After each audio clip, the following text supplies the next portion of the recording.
1000 hari sudah perang antara Rusia dan Ukraina berlangsung sejak 20 Februari 2022 hingga Selasa 19 November 2024. Bukannya mereda dan mulai mendekati titik penyelesaian, tensi peperangan malah makin meningkat.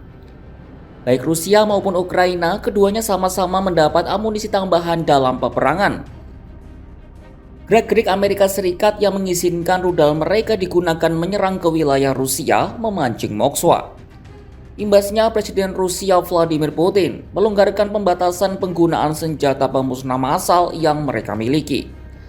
Apa saja perkembangan perang yang terjadi memasuki hari ke-1000 ini?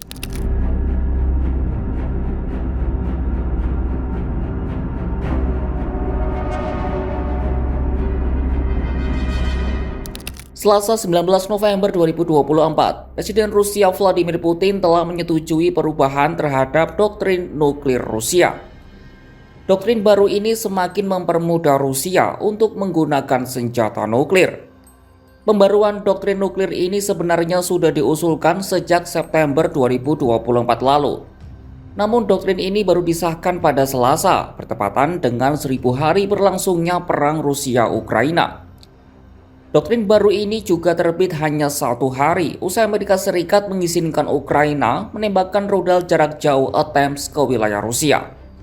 Lalu apa yang berubah dari doktrin nuklir baru Moskwa ini? Sebelum masuk ke sana, mari kita pahami dulu situasi apa yang membuat Rusia bisa meluncurkan senjata nuklir dalam doktrin nuklir lawas. Pertama, Rusia bisa meluncurkan senjata nuklir jika terjadi serangan rudal balistik. Kedua, Rusia dapat menggunakan senjata nuklir terhadap negara non-nuklir jika negara itu didukung oleh negara yang mempunyai kekuatan nuklir. Ketiga, Rusia dapat menggunakan senjata nuklir jika negara lain juga melakukan serangan nuklir ke Rusia. Lalu apa bedanya dengan doktrin nuklir yang baru?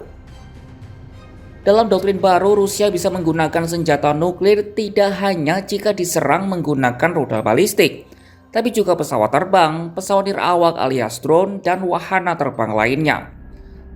Rusia juga dapat menggunakan senjata nuklir terhadap serangan konvensional yang menimbulkan ancaman kritis terhadap kedaulatan dan integritas teritorial Rusia dan sekutunya, dalam hal ini adalah Belarusia. Doktrin baru juga menyatakan setiap serangan udara besar-besaran terhadap Rusia dapat memicu respon nuklir. Hal ini menunjukkan kesiapan Putin untuk memanfaatkan persenjataan nuklir guna memaksa Barat mundur dari upaya memberikan senjata untuk menyerang Rusia. Dokumen baru ini juga mencatat agresi oleh blok militer atau koalisi tertentu akan dianggap sebagai agresi oleh seluruh blok. Anggaplah begini, salah satu anggota NATO, misalnya Inggris, memutuskan untuk ikut menyerang Rusia. Maka Moskwa akan menganggap serangan itu sebagai serangan NATO yang dapat memicu balasan serangan nuklir. Adapun perubahan doktrin nuklir ini dinilai semakin memperkuat posisi Rusia dalam perang. Sebelum ini Rusia juga menambah kekuatan lewat kiriman drone dari Iran serta pengerahan sekitar 11.000 tentara dari Korea Utara untuk ditempatkan di garis depan peperangan. Lalu bagaimana dengan Ukraina?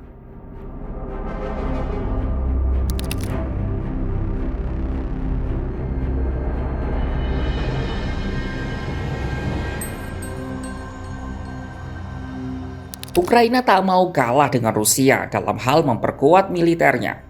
Dilansir dari New York Times, Presiden Amerika Serikat Joe Biden memberi izin Ukraina menggunakan rudal ATACMS untuk menyerang Rusia.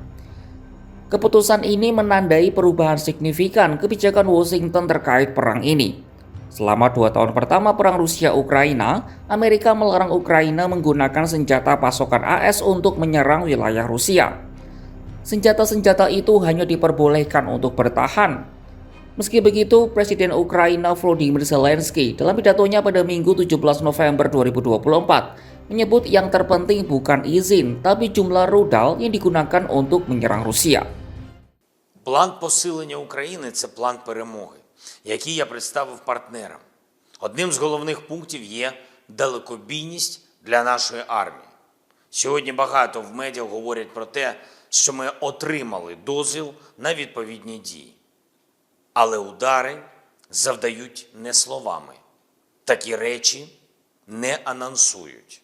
Ракети самі за себе скажуть. Обов'язково. Слава Україні! Ukraina sebenarnya juga mendapatkan rudal jarak jauh Storm Shadow dan Scalp dari militer Inggris dan Prancis. Namun kedua negara itu enggan memberi izin ke Ukraina sebelum Biden mengizinkan Kiev menggunakan ATACMS. Tak cuma Amerika, negara-negara Eropa juga makin terseret dalam pusaran konflik berkepanjangan ini. 6 negara Eropa memulai pembicaraan terkait invasi Rusia di Warsawa, Polandia. Mereka adalah para diplomat tinggi dari Jerman, Prancis, Italia, dan Polandia. Menteri Luar Negeri Inggris David Lammy dan Jose Manuel Albares dari Spanyol dijadwalkan bergabung lewat panggilan video. Pertemuan ini akan membahas kemungkinan perubahan arah dalam perang Rusia-Ukraina, terutama setelah Donald Trump kembali menjadi orang nomor 1 di negeri Paman Sam. Juru bicara Kementerian Luar Negeri Jerman Catherine Deskoor mengatakan saat ini ada kekhawatiran umum yang sangat besar terhadap situasi keamanan di Eropa dan terutama situasi di Ukraina. 1000 hari perang Rusia-Ukraina berlangsung, hilal perdamaian masih belum tampak wujudnya. Zelensky mengatakan perang harus berakhir pada 2025 lewat cara diplomatik. Namun sejauh ini tak ada peluang negosiasi. Kiev telah lama menuntut penarikan penuh Rusia dari semua wilayah yang diduduki serta jaminan keamanan dari Barat. Sementara Kremlin mengatakan Ukraina harus mengubur ambisinya bergabung dengan NATO dan menarik pasukan sepenuhnya dari provinsi-provinsi yang telah dikuasai Rusia. Karena mogoknya negosiasi inilah kedua negara memilih memperkuat militernya. Rusia lewat ancaman nuklir dan personel tambahan dari korup, sementara Ukraina lewat izin penggunaan rudal jarak jauh milik Washington. Saksikan perkembangan konflik ini hanya di kanal YouTube Kompas.com.